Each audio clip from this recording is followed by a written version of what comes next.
Hello, Dave Rawlings again.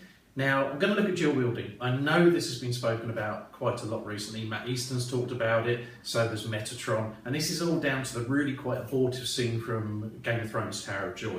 I've got nothing against dual wielding. I've got nothing against seeing it in films. I've got nothing against seeing it done martially.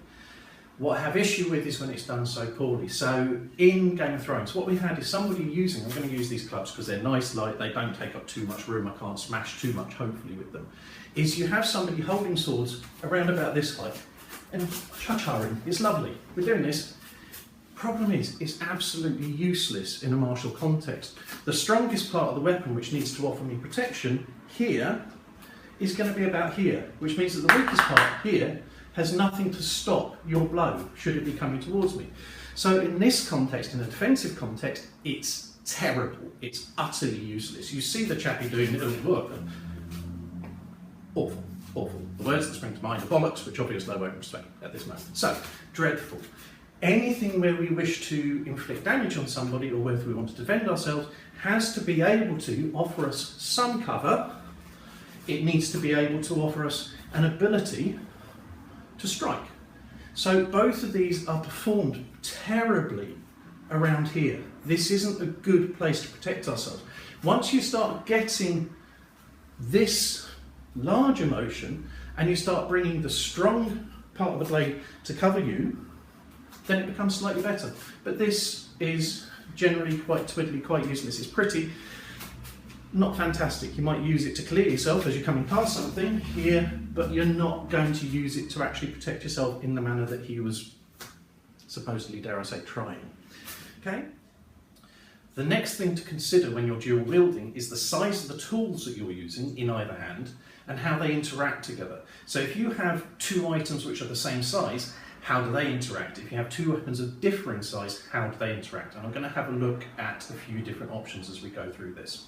So first of all, I wanted to look at tools which don't really hinder each other. So if we've got something like these here, where the blades are both quite small, these don't really have any adverse effect on each other. I can move around quite easily, I can double attack, I can slightly cover, I can slip and cover. And these two work very, very well together because they're small. The size of the blades mean that they do not affect each other greatly, and I can get benefit from both of them. And I've quite happily sparred with two up to reasonably sort of like 12-inch Bowie knife length blades, very, very happily, without any negative interaction from either blade against the other. So larger blades, such as these, can also be dual wielded with, and they can be duelled with fairly effectively. But you start to have issues, and the issues are mainly that if I use one of these defensively, I have to be able to work around the other one successfully. So the broadness or the length of the blade here can become a hindrance to me. I can't cut through this. I can move around it fairly easily. There's an awful lot I can do. Obviously, I can cut in the manners that we've described. This is not an issue.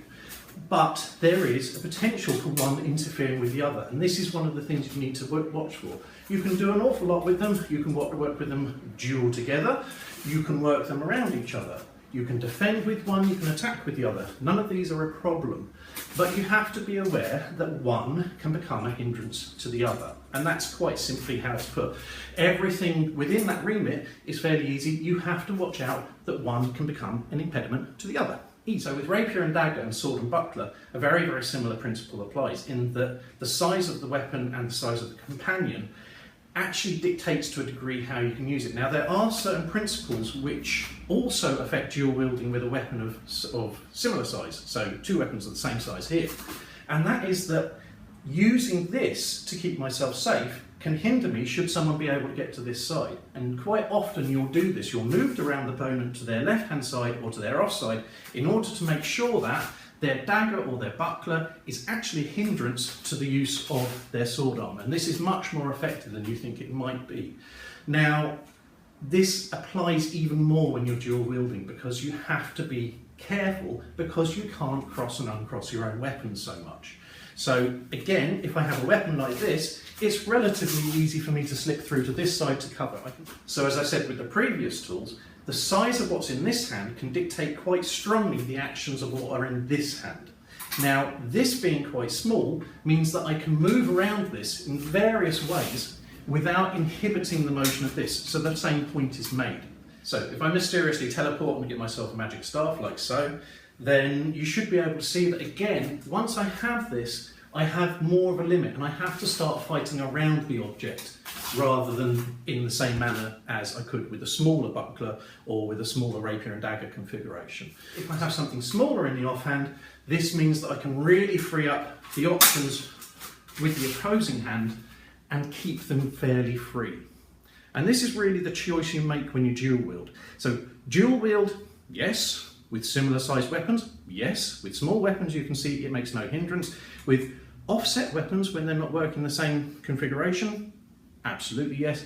When they're the same configuration, yes, but you change the nature of the work and you don't do what the hell they did in Game of Thrones.